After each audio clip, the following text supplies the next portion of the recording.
Hello dear students, welcome to my channel. बच्चों, आज हम करने वाले हैं assessment worksheet number 7 for class 10 students. इसमें दो एक्सट्रैक्ट दिए हुए हैं बच्चों। पहला एक्सट्रैक्ट है आपका diary of a young girl में से और दूसरा एक्सट्रैक्ट आपका दिया हुआ है फुटप्रिंट्स विदाउट फीट में से। ओके, तो सबसे पहले हम समझते हैं एक्सट्रैक्ट को और क्वेश्चंस के आंसर्स करते हैं। ठीक है, तो पहले एक्सट्रैक्ट में बच्चों दिया हुआ है जब टीचर पनिशमेंट देता है। ठीक है, मिस्टर के सिंह जो थे वो पनिशमेंट देते हैं एनी फ्रैंक को क्लास में बात करने के लिए।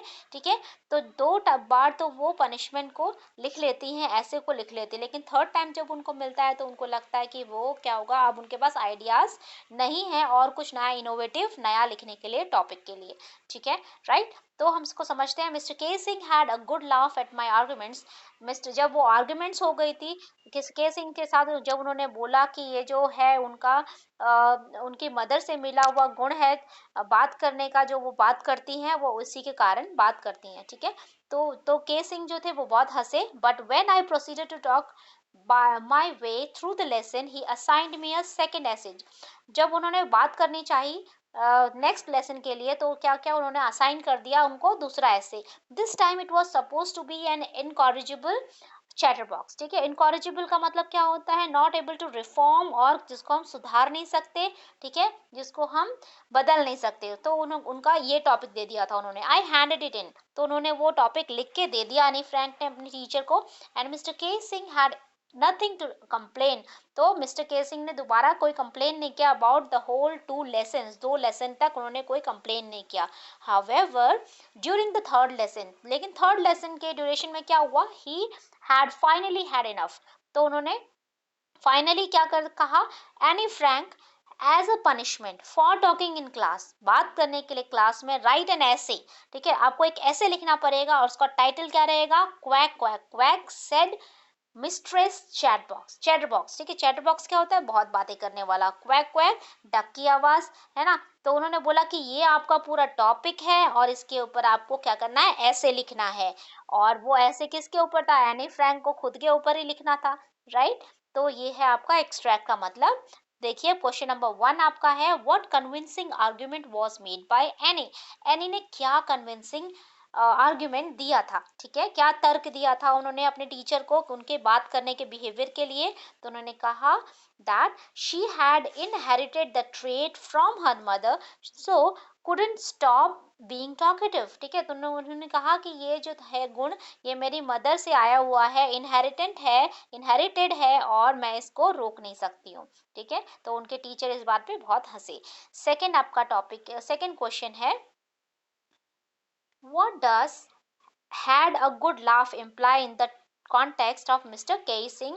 It means that, ठीक है, इसका क्या मतलब है, इसका मतलब है pulled up Annie's for her arguments in the essay. Okay, right, तो इसका मतलब यहाँ पर ये होता है। राइट, क्वेश्चन नंबर थर्ड आपका है,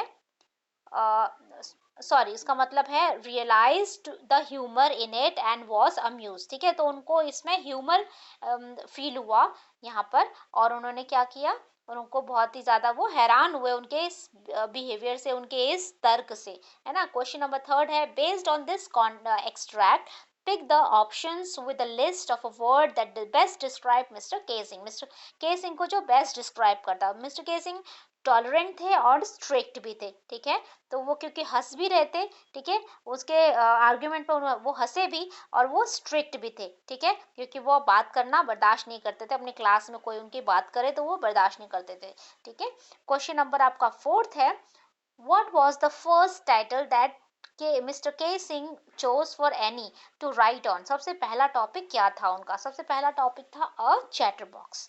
ओके, फिफ्थ क्वेश्चन है आपका, how did Annie feel when she was punished the third time by mister K Singh. उनको कैसा फील हुआ था, she was worried as she had run out of original ideas in her essay।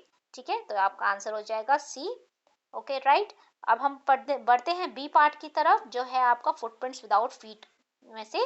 ठीक है, the boys the two boys started in surprise at the fresh muddy imprints of the pair of bear feet. ठीक है, दो जो boys थे वो क्या हुए, बहुत ही हैरान हो रहे थे, दो फ्रेश मडी जो थे जिन पे निशान थे पैरों के, ठीक है, जो बिना चप्पलों के नंगे पांव जो निशान पड़े हुए थे उसको देख के बहुत ही हैरान थे। What was a barefooted man doing on the step of a house?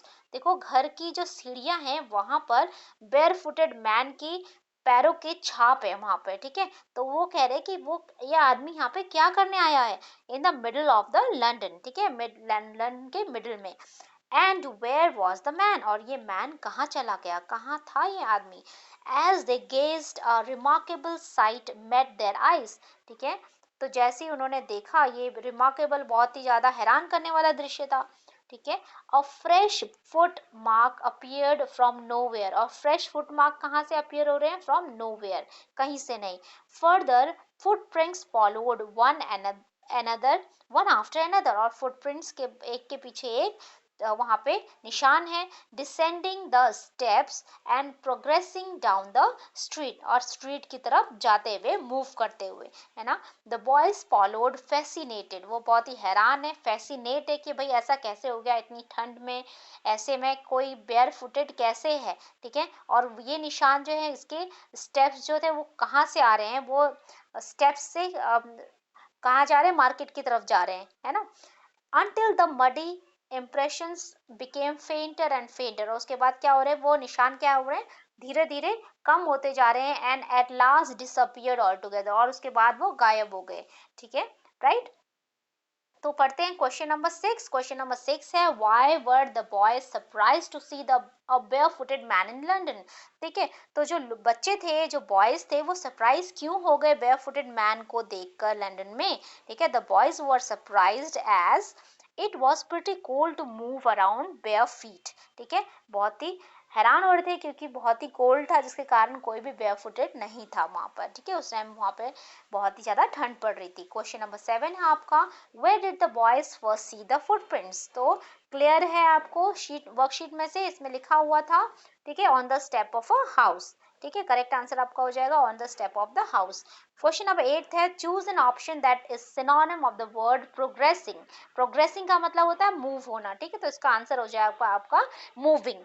Question number 9 है, pick the option that best describe how the boys are feeling based on the extract, boys को कैसा फील हो रहा है, ठीक है। Happy, वो खुश हैं, सैड, दुखी हैं, फ्राइटेंड, डरे हुए हैं, ठीक है, या फिर स्टार्टल्ड, स्टार्टल्ड मतलब क्या होता है, startled is a mixture, mix combination of amusement, surprise, हैरानी हो रही है उनको बहुत ज्यादा, ठीक है। तो इसका आंसर आपका हो जाएगा ए, ओके। क्वेश्चन नंबर 10 है आपका, What remarkable sight did the boys witness? Boys ने क्या remarkable sight देखा?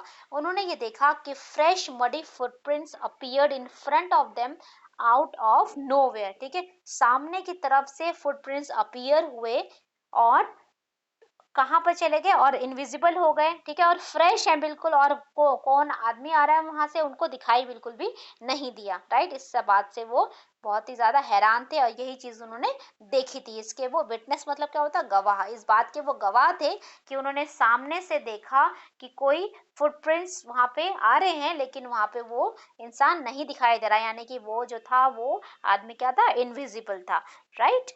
आई होप आपको वर्कशीट क्लियर हो गई होगी बच्चों। If you have any doubts do let me know in the comment section. Thank you very much. If you like my video please like, share and subscribe my channel. Thank you.